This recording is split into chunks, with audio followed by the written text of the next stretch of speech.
Hi, welcome to Richard Kabili YouTube channel, and for today's tutorial, I will be teaching you on how to turn on and off dim lock screen in personal focus on iPhone X. But first, kindly subscribe to this channel and don't forget to hit the subscribe button and the bell to notify you for the new updates. And let's start. Using your iPhone X from your home screen, first go to Settings. Then in the Settings, scroll down and click the Focus. Then in the Focus, choose the Personal.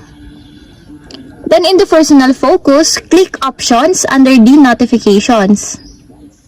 Then after that, in the Notifications options, find the dim lock screen, and as you will see, there's a switch button on the right side of it, and all you have to do is just turn it on to enable. And it is now enabled. When the dim lock screen is enabled, it is darkening the lock screen when the focus is on.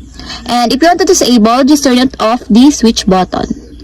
And that's it. We have successfully turned on and off dim lock screen and personal focus on iPhone X. If you have a question, can you comment down below, and don't forget to hit the subscribe button and the bell to notify you for the new updates. And thank you for watching!